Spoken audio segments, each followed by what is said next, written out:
Amém, meus queridos. Abram suas Bíblias no Evangelho de Lucas. Deixem abertas suas Bíblias no capítulo 9, primeiramente. O tema dessa pregação, o título dela, é a praxis do amor.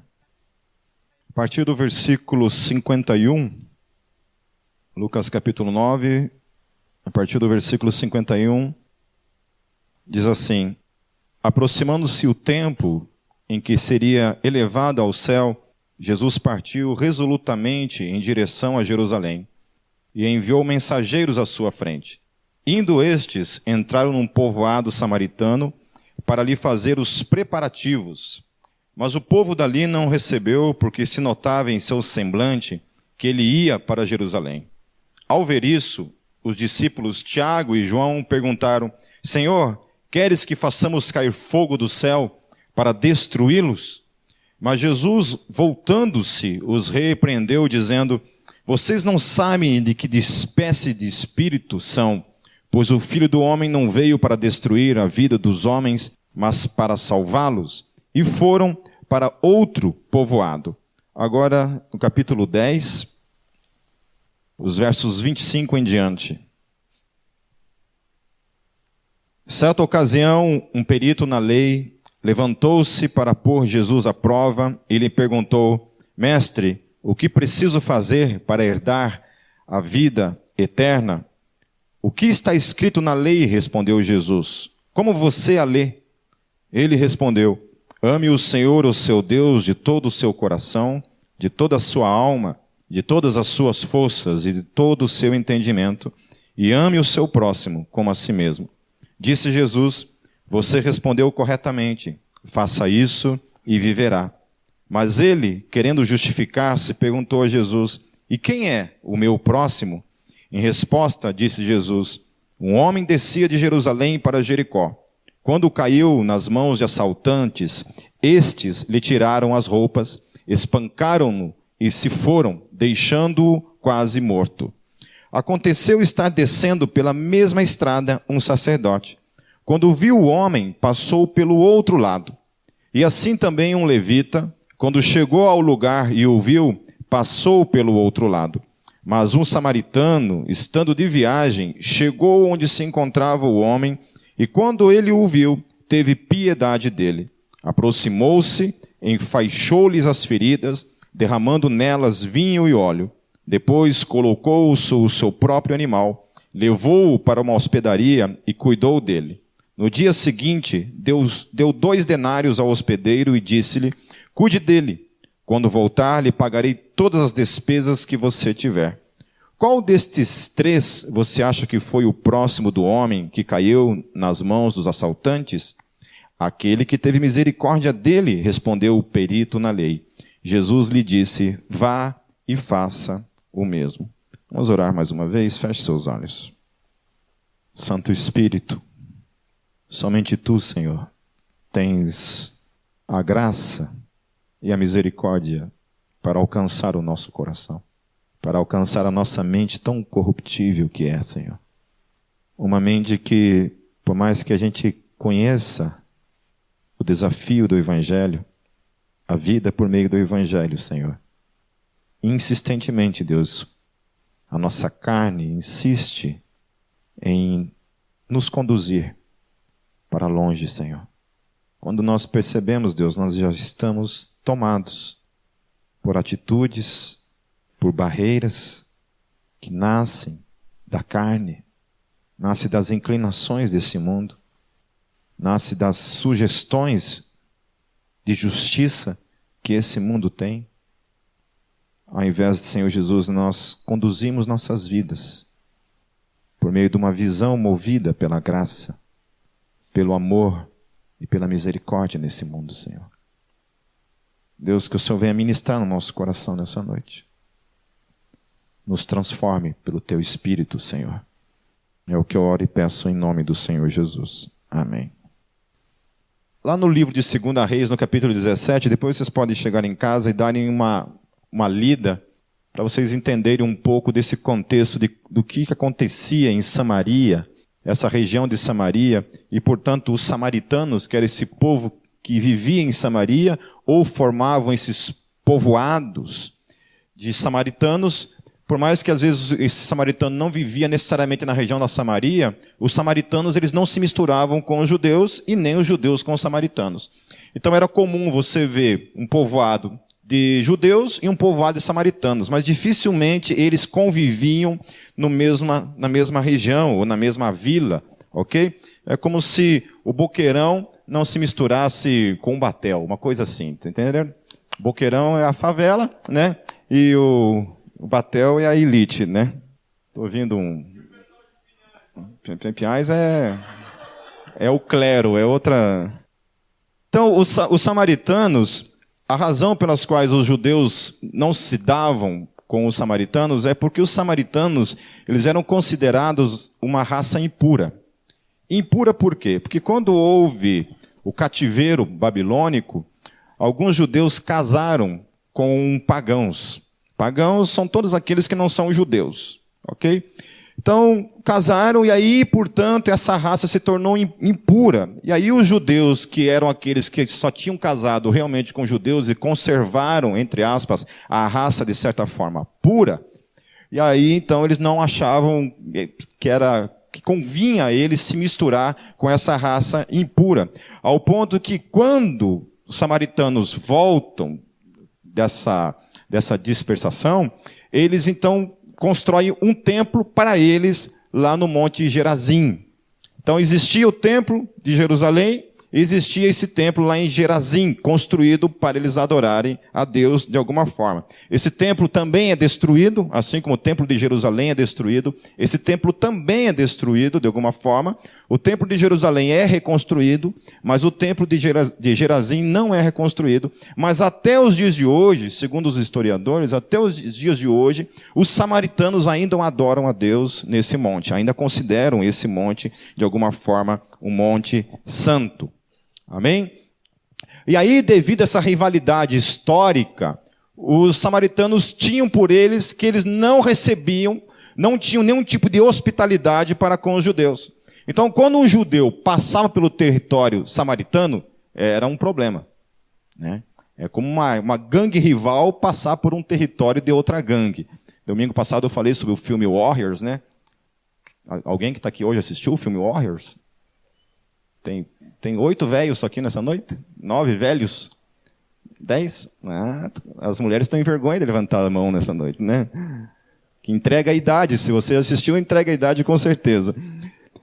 Então havia esse problema. Então, quando um judeu decidia passar, porque era o caminho para Jerusalém, alguns optavam por dar uma volta lá por Belém para não passar no meio de Samaria. Por quê? Porque em Samaria, geralmente, quando os samaritanos sabiam que era o judeu, às vezes acontecia deles pegarem, baterem no judeu ou assaltarem o judeu, roubarem as coisas dele. Por isso que eu estou contextualizando essa história, para vocês entenderem, quando Jesus fala da história do bom samaritano, havia todo um contexto histórico. Eles entendiam perfeitamente o que Jesus estava dizendo, dos perigos que envolviam, então, a região de Samaria, ou qualquer povoado que envolvessem os samaritanos. Então, Jesus ele tenta passar por esse território, mas ele é impedido. De alguma forma, todo mundo fala assim, olha, você está só de passagem, né? Então, tá, aqui você não vai ficar. Então, Jesus precisa ir para um outro povoado, mas não pode ficar, então, nesse povoado ali de Samaria. Ok? Então, quando eles falam também essa questão de que eles, né, o Tiago e João ficam com raiva ali, ainda falam que João é o apóstolo do amor, né? Ainda bem que ele é o apóstolo do amor, né? Imagina se ele não fosse o apóstolo do amor. Quando eles falam assim, Senhor, já que esses caras não querem receber a gente aqui, o Senhor quer que a gente ore para descer fogo do céu e consumir esses caras? Vocês veem que não havia rivalidade nenhuma entre eles, né? Eles não, era um amor, era uma total entre eles. Então, quando eles fazem isso, por quê? Eles invocam para eles aquilo que Elias havia feito também lá no tempo dos reis. Quando também o rei Acasias manda lá os soldados, porque Elias entrega uma profecia para Acasias. Então, quando o rei Acasias manda lá os comandantes, porque Elias havia entregado uma profecia para ele, porque ele não havia consultado a Deus, ele havia consultado outros profetas pagãos, Deus dá uma palavra para Elias, fala assim, vai lá falar para eles, só porque ele consultou esses outros profetas, ele vai morrer. Agora ele vai morrer. Ele não ia morrer, mas agora vai morrer. Entendeu? Só porque ele me desobedeceu, porque ele ousou fazer isso, agora ele vai morrer. E Elias então entrega essa profecia, Acasias fica indignado e manda um comandante lá falar com Elias. Quando os caras chegam para Elias, falam assim, olha, é o seguinte, o rei quer falar com você. Homem de Deus, o rei quer falar com você. Elias respondeu, olha, se eu sou um homem de Deus, vai descer fogo do céu agora e vai consumir vocês. É um amor esses judeus, né, cara? Eu fico pensando... pessoa, você fica bravinho num dia assim com alguém no teu trabalho e fala assim, Senhor, desce fogo do céu. Aleluia, né? Sente aí que o amor flui na sua vida, irmão. É um amor. Aí, se alguém quer saber como é amar, procure depois discipulado com o Alex. Então Elias também, e a Bíblia fala que desce fogo do céu e consome 50 homens naquele momento. Aí o rei novamente manda outros 50. E fala também a mesma coisa. Elias, seguinte, o rei está te chamando. E Elias fala assim, então se eu sou o homem de Deus, vai descer fogo do céu. E novamente desce fogo do céu e consome os 50 homens. E aí o rei manda de novo mais 50. Bom, eu já não ia mais, né? Depois dessa, eu já virava apagão no outro dia, não estava nem aí. E os caras vão de novo, só que esse comandante já chega mais pequeno, né? Já chega se humilhando de joelho, falando, não, Elias, pelo amor de Deus. Né? É o burro do rei que está mandando a gente, mas a gente, por favor, vai lá, não nos consuma, não faça com que a gente seja consumido pelo fogo. E aí Elias, então, olha para a situação do cara, tem misericórdia e vai lá. E por isso, então, eles têm essa ideia na mente, né? De que é o mesmo Deus, portanto, inimigo, certo? A gente ora, Deus manda descer fogo e o fogo desce. Essa é a ideia que eles têm. Aí Jesus fala assim, não, queridos, vocês estão num outro espírito. Não é isso. Eu vim aqui não para isso. É um outro momento que nós estamos vivendo agora. E eu estou aqui não para isso. Estou aqui para salvar os homens e não para condená-los. Amém? O fogo virá, mas não é agora. Pode deixar que virá bastante fogo. Amém? Não, amém? Alguém está com medo aqui do fogo que virá? Hein? Que virá, fogo virá. Amém? Por mais que os universalistas acham que não, biblicamente, isso é revelado. Amém? Certo? Amém? Eu gosto muito de um livro do Francis Schaeffer, chamado Apagando o Inferno, acho que é o nome desse livro. Quem puder comprar esse livro, Apagando o Inferno, de Francis Chan, compre, porque Francis Chan, ele refuta. Francis Chan, que eu sei. Schaeffer? Não, acho que vocês estão entendendo errado, gente. Então, Chan. Acho que eu enrolei a língua aqui, mas minha mente está falando uma coisa e minha boca está falando outra. Sai, Satanás, em nome de Jesus. Então, Francis Chan. Amém? Repita, Francis Chan. Pronto, entenderam. Que Francis Chan, nesse livro, ele refuta toda a ideia do universalismo, utilizando os mesmos textos que o universalismo utiliza, e nos contextos do texto ali, ele prova ali, biblicamente, que eles estão errados, que aqueles textos não afirmam o universalismo, do contrário, afirma realmente que o inferno está ali, que haverá um juízo, esse juízo será eterno. Amém? Para quem não sabe o que é universalismo, é uma teoria, uma teologia sistemática, que já há muito tempo está na igreja, desde o início, que diz que o inferno não existirá. Ou então, que se existir o inferno, ele será temporário. Ok? Então você tem 3 visões a respeito do inferno. Uma delas é a aniquilação total, que muitas seitas pregam isso. Eu não lembro agora se é o Testemunho de Jeová, eu acho que Testemunho de Jeová ou Adventista, não lembro quem que é que fala dessa questão da aniquilação total. Ou seja, que quando vier o juízo, Deus vai extinguir aqueles que não estão em Cristo para todo sempre, portanto não haverá um inferno que as pessoas vão ficar queimando lá e sentando no colo do capeta. Isso não haverá. A outra visão é a visão universalista, que fala então que haverá o inferno, mas esse tempo será um tempo estipulado ali apenas, e depois disso todo mundo vai para o céu, até o Satanás vai para o céu. Amém? Amém? Não? Ou vocês são maus, vocês querem todo mundo ardendo para o resto da vida lá na eternidade, é?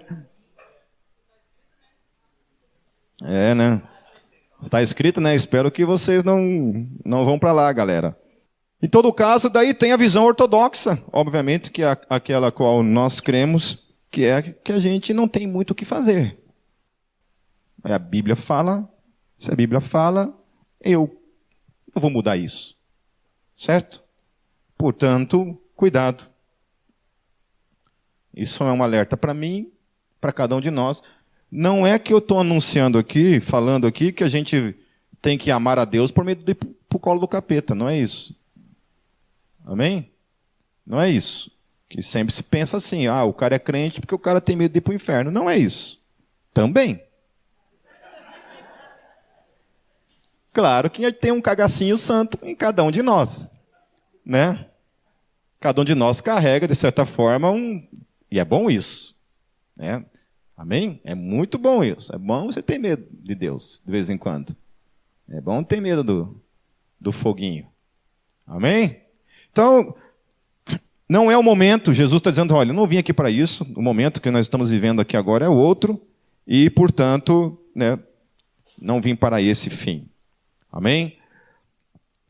Um pouco mais para frente, Jesus vai lidar com uma outra situação, então, onde um mestre da lei chega para Jesus e fala assim, Senhor, o que eu faço para herdar a vida eterna? Essa é uma pergunta que muita gente faz ainda nos dias de hoje, e a resposta cristã, obviamente, é uma única resposta.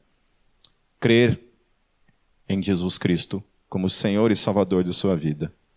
É suficiente para isso. Amém? A Bíblia fala em Romanos isso. Se você crer que Jesus Cristo morreu numa cruz e ressuscitou dentre os mortos, você será salvo. Amém. O Pipe não tem mais nada a acrescentar a isso. Não há nenhum acréscimo para com a fé cristã que eu possa fazer a isso. De que a salvação é total e absoluta por meio da fé. E unicamente por meio da fé. Mas Jesus está trabalhando num contexto aqui onde a salvação, meus queridos, a eclesiologia, que é a doutrina da salvação, ela não está ainda no ápice da sua revelação. Ok? Então muita gente olha para esse texto e entende que Jesus está propondo de alguma forma aqui uma salvação por meio de obras. Uma salvação por meio do amor, por exemplo. Onde eu vou amar as pessoas e serei salvo porque eu amo as pessoas. Mas Jesus coloca aqui duas questões aqui. Ele coloca assim, a questão, ele pergunta para o mestre da lei, o que está escrito na lei com relação a isso? O que você acha que é?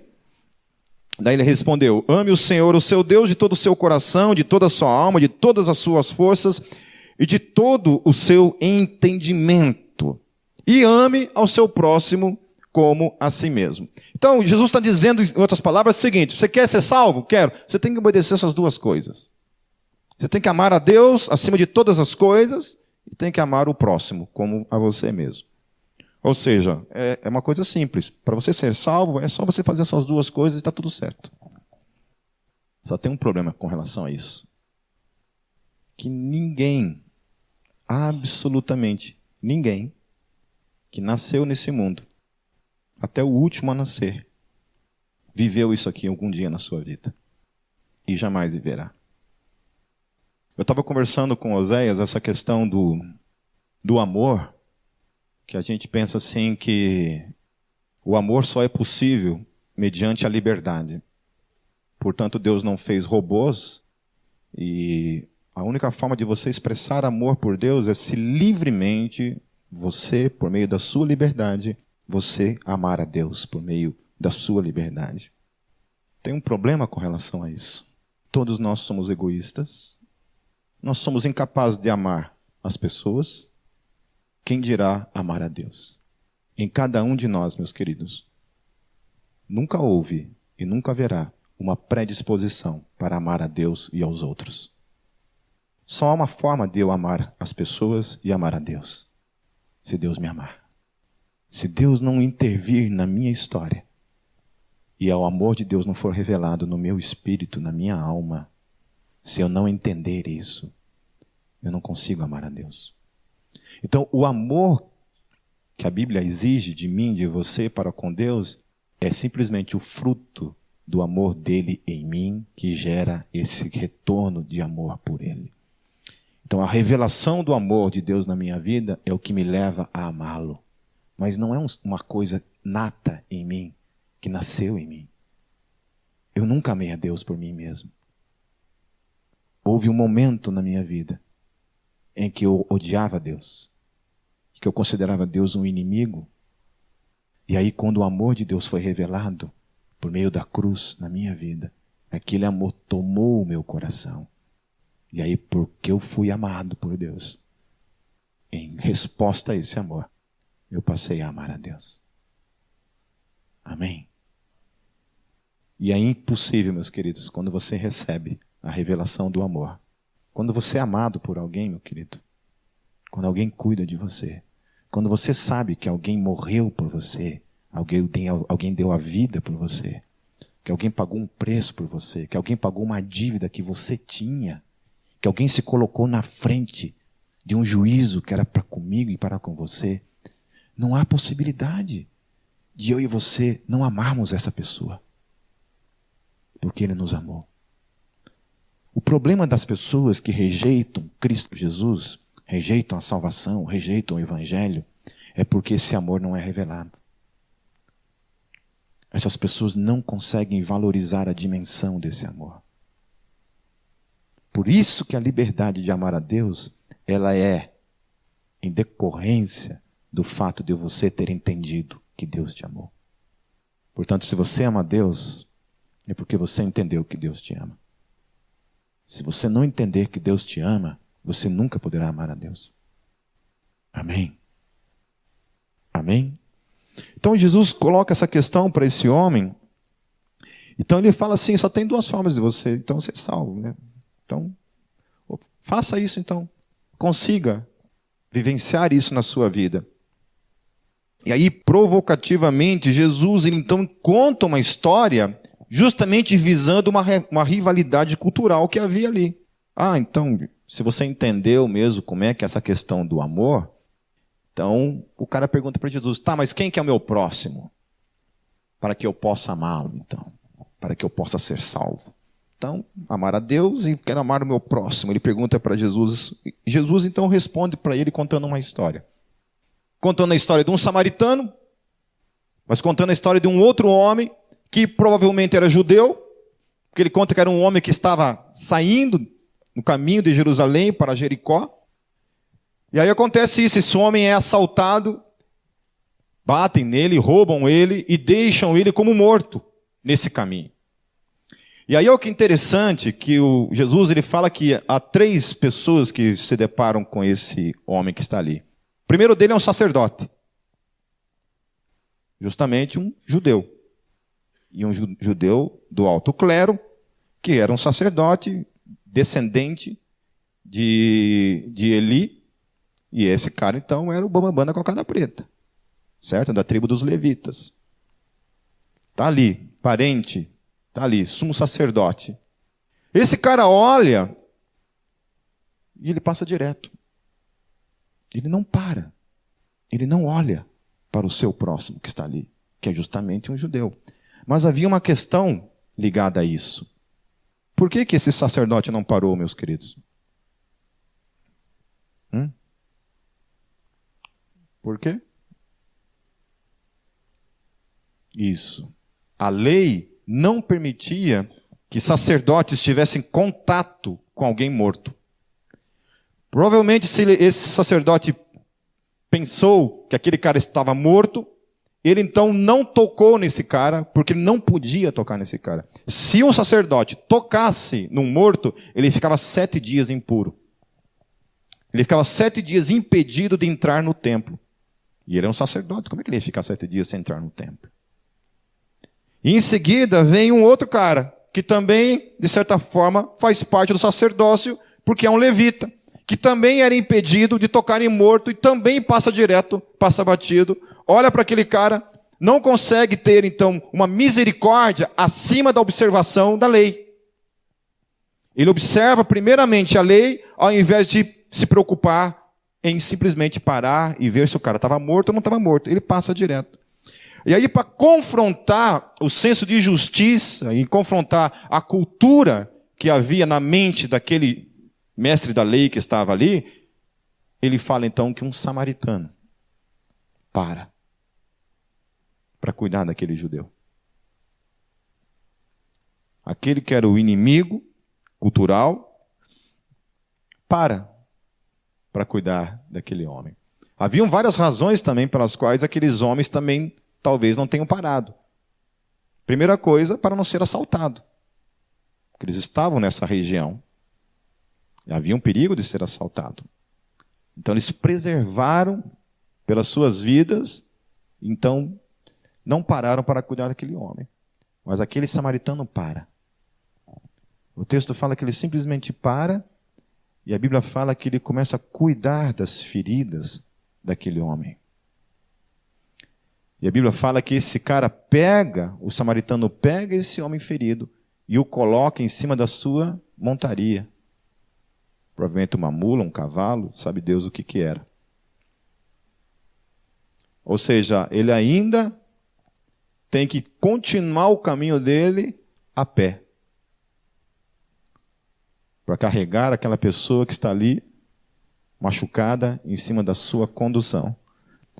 Não bastasse isso, ele leva esse cara até uma pousada, paga essa pousada, um dinheiro alto, e fala assim, olha, toda a despesa que ele tiver, depois quando eu voltar, coloca na minha conta, que eu vou pagar. Isso pira a cabeça daquela cara. Aí Jesus pergunta assim, quem deles foi o próximo daquele cara? O que o cara tinha perguntado para Jesus? Quem é o meu próximo? Como é que Jesus responde? Quem foi o próximo daquele cara? Jesus inverte a pergunta. Eu gosto de Jesus por causa disso, porque ele nunca responde o que a gente pergunta. Já perceberam isso? Jesus ele é mestre em não responder a nossa pergunta ou responder com outra pergunta. Ele é mestre no ensino nesse aspecto. Ele ensina fazendo perguntas. Quem que é o próximo daquele cara? E o mestre da lei concorda, então. Ele tem que concordar. Isso que é impressionante. Que ele tem que concordar com Jesus. Que o próximo daquele homem não foi o sacerdote. Não foi o levita. Não foi nenhum dos dois judeus que estavam ali. Mas simplesmente foi aquele que é considerado o inimigo deles. Um samaritano. Então, o que se espera, o que Jesus está trabalhando aqui nessa questão é o que se espera de uma pessoa que professa uma fé, que somos nós. Aí entra essa questão da praxis do amor. Porque Jesus está ensinando aqui dois aspectos. O aspecto do amor a Deus e o aspecto do amor ao próximo. Não é isso? E ele ensina por meio de um exemplo aonde está a praticidade desse amor. Que para aquele homem era confuso. Ele falou, então tá, onde é que está meu próximo? Como é que eu faço para amar o meu próximo? E aí essa questão do próximo é uma questão meio complicada, né? Porque aqui no caso em específico, Jesus está trabalhando o quê? Um cara desconhecido. Então o próximo pode ser simplesmente alguém que se coloca no caminho. E que você tem, de alguma forma, a oportunidade de ajudar. E que Jesus está dizendo, então, que a gente não deve se desviar desse caminho. Não deve evitar. Porque a gente é tentado a isso, não é? Não é isso? A pensar em nós nesses momentos. Quando alguém se coloca em necessidade no nosso caminho, na nossa vida, e a gente sabe que a gente vai ter que mudar a nossa agenda, mudar a nossa vida, mudar talvez o trajeto das coisas, a gente vai ter que talvez mexer com coisas, e aí a gente trazendo isso para uma metáfora, a gente trazendo por questões que a gente precisa mexer na vida das pessoas e que não são legais. Se a gente puder, a gente foge mesmo, a gente evita. A gente não gosta de mexer em coisas nem na gente mesmo. Não é verdade? Há coisas em nós que se a gente for mexer, o bicho pega. Quando a gente fala, não, aqui não mexe. Mexe em qualquer coisa, menos nisso. Porque tem cheiro de podridão. Porque sangra. Porque dói. E aí a gente, quando é com relação aos outros, pior ainda. Mexer naquilo que é dos outros. Parar, cuidar das pessoas. Por isso, meus queridos, eu não vejo nenhuma praticidade em pessoas que desistem da igreja. Eu não vejo como isso aqui se aplica em pessoas que odeiam igreja. Estou falando de crente, não estou falando de quem não é. Estou falando de gente que é crente, mas odeia a comunhão. Odeia, diz que é por causa da denominação, da instituição, diz que tem problema com a instituição e, portanto, nega de alguma forma estar com pessoas. Eu não entendo isso como uma praxis do amor. Quando alguém fala assim que igreja só tem hipócrita, é verdade. Você conhece algum lugar do planeta Terra onde não há pessoas que lutam contra os seus lados mais obscuros no dia a dia? Conhece alguém que não vive uma vida onde muitas vezes a nossa mente entra em conflito diariamente? Um lado de nós quer amar a Deus, quer viver para Deus, quer o que Deus tem, quer viver uma vida de santidade, quer viver uma vida de devoção a Deus, quer ler mais a Bíblia, quer orar mais, quer jejuar mais, quer servir no reino. E um outro lado de nós quer que tudo se lasque, que dane-se Deus, dane-se igreja, dane-se ministério, dane-se uma vida de santificação. Vamos viver para o pecado, vamos para a sacanagem, vamos viver a vida, aproveitar a vida. Eu já falei uns domingos atrás que quando a gente fala, qualquer um de vocês, meus queridos, fala para mim, quero aproveitar a vida, eu sei o que isso significa. E é tchaca-tchaca na buchaca. Não vem com migué pro meu lado. Que aproveitar a vida é você subir nas montanhas, nadar nos rios, andar a cavalo, sabe? Andar de moto, cabelinho assim no vento. Não vem para cima de mim, que não é isso. A gente sabe muito bem. Quando você fala aproveitar a vida, a gente sabe que é sacanagem. Que é pegar tudo e todas, né? Ser de todo mundo, e todo mundo é de você. A gente sabe disso. A gente sabe o que a gente é todos os dias tentado a chutar, aquilo que Deus tem para as nossas vidas. Então, ele está ensinando para mim e para você essa questão, então, que envolve que a fé, ela é evidenciada, meus queridos, por esse amor, primeiramente, também, por aqueles que se colocam no nosso caminho.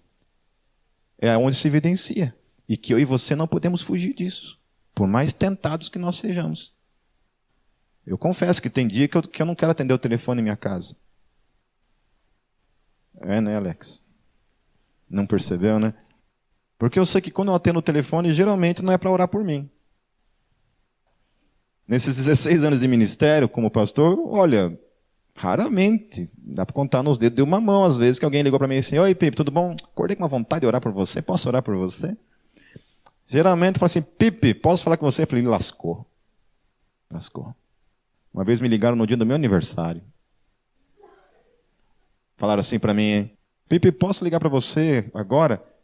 Falei, agora? Falei, tô meio corrido aqui. Não estava fazendo nada, mas eu estava ali. Estava meio corrido aqui. Não, mas é rapidinho. Tem certeza? Tenho. Rapidinho mesmo, rapidinho. O rapidinho do Satanás foi 2 horas no telefone no dia do meu aniversário, chorando, reclamando da vida para mim. Deu. Mas o parabéns dele eu preferia não ter nunca visto. Foi o parabéns mais amargo que eu recebi na minha vida. Então é isso. Então a gente precisa vivenciar essa questão, primeiramente então, queridos, essas questões de não fugir daqueles que se colocam no nosso caminho, por mais desafiante que seja. Mas existe uma outra questão ligada a isso. e que eu trago isso para a nossa reflexão interna, que é o próximo, que não é tão longe assim, mas está muito mais próximo mesmo, que é aquele que está do seu lado. Que não senta talvez aqui somente no domingo, mas aqueles que talvez façam parte dos laços mais íntimos, dentro de um casamento, pai e filho, pai e filhos, filha, marido, esposa, irmão, mãe, pai, você, a tua relação com seus pais, a relação com família, não é? Porque às vezes a gente lança muito longe essa questão do próximo. O próximo é quem está lá, bem longe. E a gente se esquece muitas vezes desse que é próximo de verdade, que é o próximo próximo. Porque existe o próximo que se coloca no caminho, mas existe o próximo que é o próximo que dorme na tua cama. Para os casados, em nome de Jesus. Que é o próximo que dorme na tua cama. Minha esposa foi para o Renovo, ela não dormiu em casa essa noite. Eu dormi sozinho na minha cama, e aí hoje de manhã ela mandou um recado. E aí, dormiu bem? Eu sim, ó, toda vez que eu durmo fora de casa, que eu viajo sozinho e eu durmo fora de casa, eu não durmo. É horrível minhas noites. Eu preciso tomar remédio para conseguir dormir. E essa noite foi horrível minha noite. Aí eu falei para ela assim, descobri que meu problema não é dormir fora de casa. O meu problema é dormir sem você.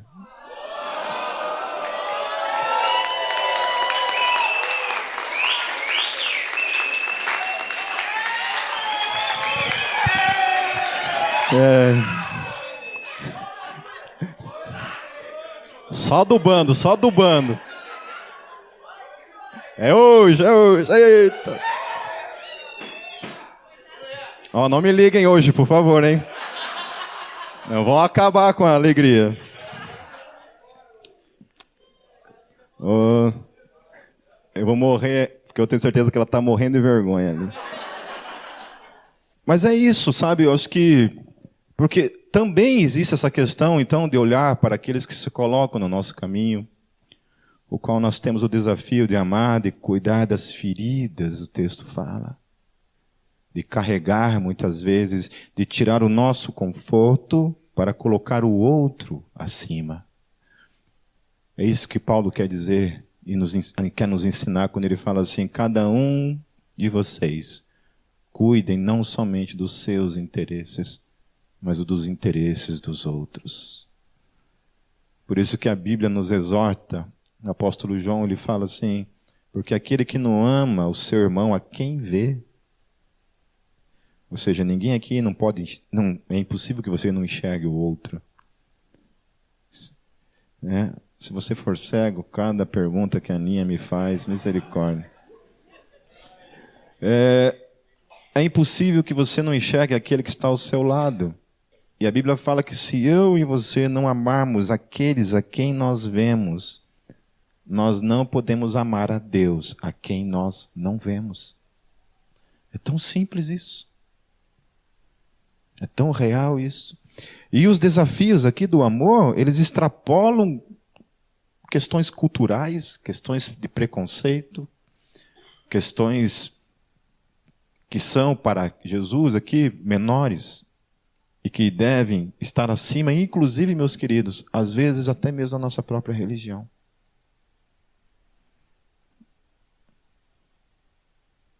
Amém? Tem gente que tem dificuldade de abraçar pessoas que estão fora do nosso padrão, mas a gente jamais deve olhar para isso dessa forma. Nós temos que abraçar a todos aqueles que se colocam no nosso caminho, que se propõem. Nós tínhamos um ministério aqui na Gólgota chamado Ministério Sangue Bom, onde fazia evangelismo com moradores de rua, com prostitutas, e dentro disso também haviam alguns travestis que trabalhavam com a questão da prostituição. E houve um travesti chamado Robson, que ele tinha AIDS, e quando o ministério chegou a ele, ele realmente estava no fim dos seus dias. E o pessoal do Sangue Bom pôde acompanhar ele até o seu último dia, discipulando e orando por ele. E para a glória do nosso Deus, o Robson está com Cristo hoje.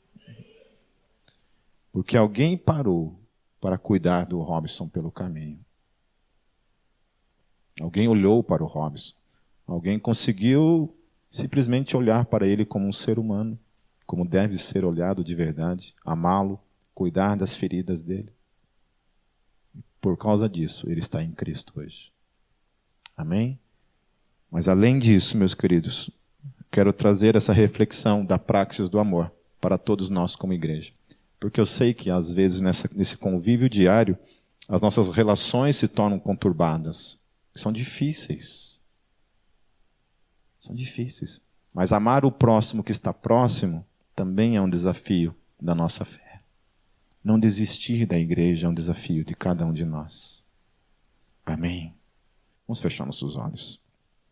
Senhor Jesus, eu te louvo pela tua palavra, que nos ensina tanto, Senhor. E nos desafia tanto, Senhor. A gente reconhece, Deus, a nossa pequenez, a nossa insignificância, Deus. A nossa incapacidade, a nossa incompetência, Senhor, por nós mesmos, de vivenciarmos isso, Senhor. O Senhor conhece cada um de nós, o Senhor sabe o quanto, Deus, o nosso coração é egoísta, o nosso coração busca apenas os próprios interesses, Senhor. O quanto é difícil, Deus, a gente colocar o outro acima. O quanto é difícil, Deus, no dia a dia, a gente parar para perceber o outro. Deus, mas a tua palavra fala, Senhor, que por mais difícil que seja para cada um de nós, a praxis do amor, Deus, do nosso amor por ti, e de que realmente nós conhecemos o amor, Deus, é quando a gente se inclina também para o outro. Quando a gente se inclina para cuidar das feridas dos outros. Mesmo, Deus, ela tendo um custo, que muitas vezes, Deus, são os nossos próprios interesses apenas. Quando a gente se inclina para cuidar do outro, Deus, para gastar nossa vida no outro. Deus, e também, Deus, que a gente também não deixa de perceber, Senhor Jesus, aqueles que estão sentados ao nosso derredor, Pai. Aqueles que fazem também parte, Deus, das nossas relações mais íntimas, Deus, no dia a dia. E que muitas vezes, Deus, a gente atropela pelo caminho. A gente atropela pelo nosso egoísmo, pelas nossas ambições, pelos nossos próprios sonhos egoístas. E a gente sai atropelando, Deus. Senhor Jesus, nos ensine a viver, Deus, a praticidade no amor no dia a dia, como igreja. Nos ensina, Deus, a amar as pessoas que estão lá fora, que muitas vezes não são percebidas, Deus. Ou se são percebidas, são evitadas. Que a gente, Senhor Jesus, encontre a graça diante de Ti, para amar o mundo, Deus, as pessoas que estão lá fora. A palavra fala que verdadeiramente nós seremos Teus discípulos, se nos amarmos uns aos outros. Nos dê a graça, Senhor Jesus, de vivenciarmos isso como igreja. Em Teu nome é que eu oro. Amém. Deus os abençoe, meus queridos. Tenham uma semana abençoada. Orem uns pelos outros. Quarta-feira nós estamos aqui. Todos vocês estão convidados como igreja. Vão na paz, na graça.